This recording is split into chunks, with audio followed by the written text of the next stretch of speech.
Assalamualaikum warahmatullahi wabarakatuh. Apa kabar semuanya? Semoga semuanya dalam keadaan sehat walafiat. Alhamdulillah kita masih diberikan kesempatan untuk bertemu walaupun masih dalam keadaan virtual. Insya Allah secepatnya keadaan akan semakin membaik dan kita akan segera bertatap muka. Alhamdulillah saat ini kita sudah mencapai di pertemuan kedua ya.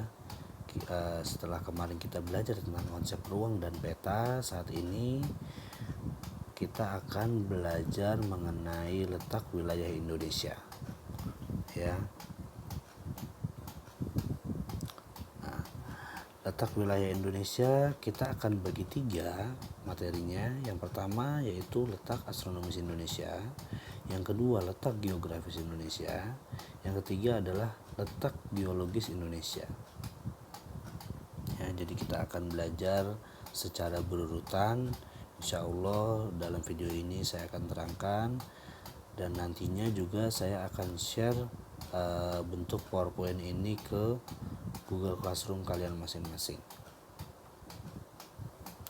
Nah, kita mulai dari letak astronomis Indonesia ya. Letak astronomis Indonesia yaitu terletak di 6 derajat lintang utara sampai 11 derajat lintang selatan, dan ada di antara 95 derajat bujur timur sampai 141 derajat bujur timur.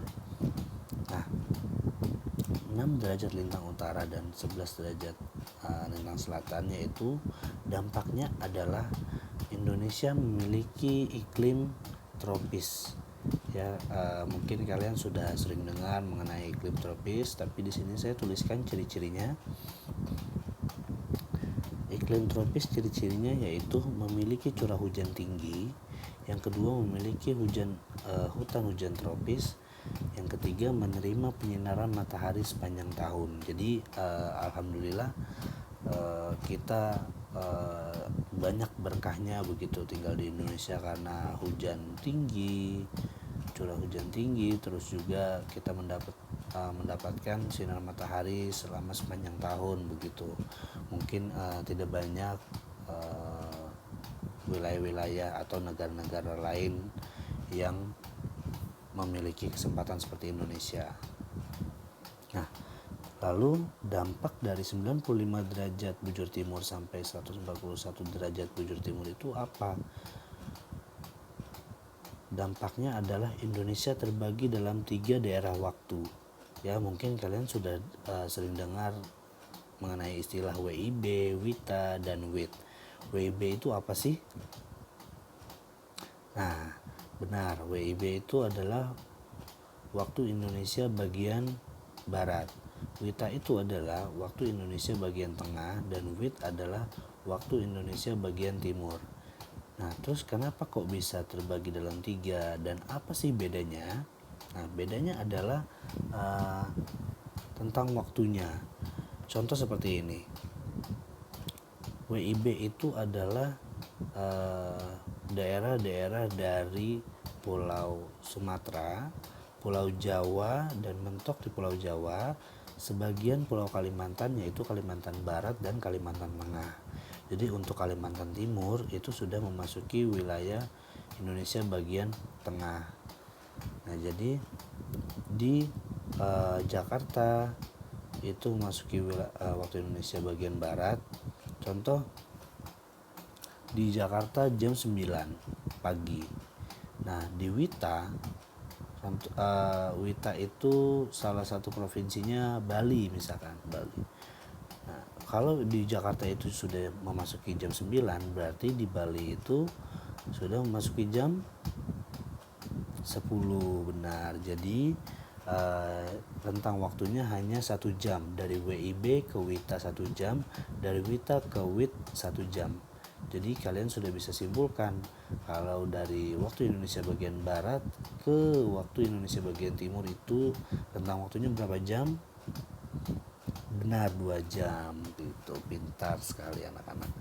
Nah, jadi kita bisa mengestimasi waktu ketika kita mempunyai saudara di luar kota, di waktu Indonesia bagian tengah atau di waktu Indonesia bagian timur, ketika kita ingin berkomunikasi itu ada rentang waktunya ya. Baik, kita lanjut ke letak geografis sekarang. Nah, letak geografis ini kalian sudah sering juga mungkin mendengar letak geografis Indonesia. Letak geografis Indonesia ini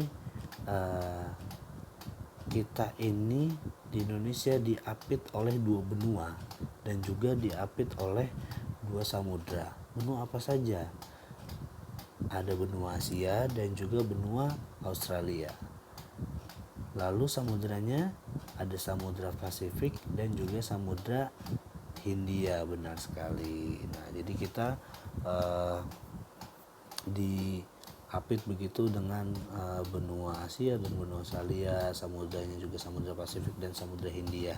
Nah, hal itu berdampak bagi kita, yaitu tentang banyaknya akulturasi budaya, keragaman budaya Indonesia. Jadi karena memang kita ada dari banyak benua gitu, ada campuran dari benua Asia dan juga campuran dari benua Australia, atau mungkin juga kita yang memberikan dampak bagi benua Australia dan juga benua Asia karena kita ada di antaranya begitu. Nah, jikalau kita berbicara tentang geografis, kita juga akan berbicara tentang batas-batas wilayah Indonesia. Ya, di bawahnya saya sudah gambarkan. Di situ Indonesia berada di bulatan yang tengah dan ada utara, ada timur, ada selatan dan juga ada barat. Itu sudah saya tuliskan batas-batasnya. Nah, di utara itu sudah ada Malaysia, terus lalu Singapura, lalu ada Filipina dan juga Laut Cina Selatan. Itu di utaranya Indonesia. Nah, di bagian timurnya Indonesia kita berbatasan dengan Papua Nugini dan Samudra Pasifik. Ya, itu berbatasan dengan provinsi Papua Barat gitu. Nah, lalu di bagian selatan kita itu berbatasan dengan negara Timor Leste, Australia dan juga Samudra Hindia. Nah, mungkin bagi kalian yang belum tahu, Timor Leste dulu adalah bagian dari negara kita. Pada tahun 90-an Timor Leste memisahkan diri dari negara Indonesia dan berdiri dengan negara sendiri begitu. Nah, lalu terakhir di bagian barat kita berbatasan langsung dengan Samudra Hindia karena memang tidak ada negara yang berdampingan dengan Indonesia di bagian barat. Nah, selesai dengan letak geografis Indonesia, kita akan berlanjut ke letak geologis Indonesia. Letak geologis Indonesia itu berarti kita akan membahas tentang struktur batuan yang ada di Indonesia. Nah, yang pertama, Indonesia itu dilalui 2 jalur pegunungan. Jalur pegunungan apa aja? Yang pertama ada Sirkum Mediterania, yang kedua ada Sirkum Pasifik. Nah, mengakibatkan apa kita dilalui oleh 2 jalur itu? Mengakibatkan Indonesia banyak terdapat gunung berapi. Jadi dari gunung berapi itu hasilnya tanah Indonesia menjadi subur, lalu banyak sumber daya alamnya. Jadi kita tidak boleh terlalu negative thinking tentang gunung berapi yang akan mengakibatkan banyak bencana ya. Justru bencana alam yang terjadi di Indonesia itu diakibatkan karena kita berada di 3 lempeng, yaitu 3 lempeng Australia, lempeng Eurasia dan juga lempeng Pasifik. Itu yang mengakibatkan kita sering terjadi gempa bumi karena lempengan ini terus bergesek sehingga mengakibatkan guncangan-guncangan yang sering kita rasakan mungkin di negara ini. Nah, jadi sudah selesai materi yang saya berikan dalam video ini. Alhamdulillah Mari silakan kalian cek Google Classroom kalian masing-masing karena akan ada penugasan di sana. Juga saya akan kirim PowerPoint ini ke Google Classroom kalian masing-masing. Terima kasih banyak. Selamat beraktivitas. Assalamualaikum warahmatullahi wabarakatuh.